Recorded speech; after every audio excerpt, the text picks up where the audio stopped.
Hey friends, welcome back to OG Universe. Thank you so much for stopping by and checking out this video. I've been getting a lot of questions regarding what paints I use for my customs, for my toy surgery, and where I get them. So, this isn't a sponsored video, but I'm going to show you where I get my paint markers, what I use, and what works good for me.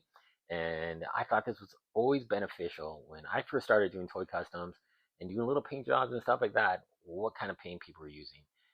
Ask those questions because I want to get the best results and I liked what I was seeing. So hopefully this helps any budding toy surgeon out there to do some toy surgeries and encourage you to do them because it's really easy and fun to do. So as you can see here, we've got a couple customs that we've worked on. This is my Aquaman that we totally revamped from the digital wave. He had a very pale orange. We swapped that out and we made a metallic orange, darkened the pale green, put some black on the trunk, some gold trim on the belt, but I kept that A yellow because I kind of liked the way it looked. And then we got a trap drop figure here from the Masterverse series of figures. I really didn't like the plastic they were using. The black just looked terrible, so I popped it with some metallic purple, got rid of the kind of lime green, and I think it looks pretty good. So, as you can see, that's the Trident that I just don't like. This is a fantastic figure too. I love the paint job they did on it, but that Aquaman came with such an ugly Trident, and we just revamped it. We repainted it in a metallic gold, gives it this nice shimmering look. It looks fantastic, and that's what we use. And here's my here's some figures there that we're working on some reviews, but it's always fun to take a look at my table here and all my cool figures. But I basically just have this jar here that I keep all my paints in and my paint markers. So this is some Citadel paint. This is phenomenal paint if you're going to do any kind of matte finish, that really flat look.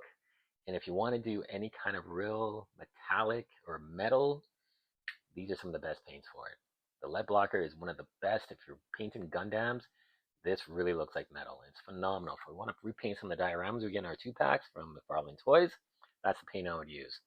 Brushes, I love these brushes. These are fantastic. The bristles are extremely good. It applies the paint very nice and evenly. I got a pack of about 20 of these, I think, from Dollarama here in Canada for a couple dollars. And they are so useful. And then here are my paints. I got a lot of different colors, but here are just some of the ones that I use primarily. This one here is one of my favorites. This is a metallic purple that turns out so nice. I can show you really quickly. So this here was this color, very dull, kind of grayish black. That metallic purple, excuse me, just looks awesome. Did such a great job in Trapjaw's weapons, and even on his jaw here. I repainted the jaw. Not sure if I want to repaint the top. I did put a bit of a darker maroon color, so it's pretty bright. Some silver accents for the buckles there and the studs. But yeah, this is a great paint to use. And they all come from Michaels here in Canada. I'm sure they have them in the US as well, but they're artist minds. That's the paint markers I use. They're phenomenal. They have great saturation of color. We talked about saturation and colors and all that kind of stuff in my videos. Really rich colors, and they look awesome. Some nice metallic finishes as well. And you also have the dual ends, sharper end at the top, and at the bottom you got that kind of micro, probably like a 0.02 kind of thin panel line if you want to do any really detailed work. And then the black. This black here is absolutely phenomenal. I got this from my local hobby shop where I pick up some Gundam models. This black is hands down the best black. It dries extremely quick. It has a really nice satiny matte finish to it. It is incredibly good if you're going to do dry brushing on top of it.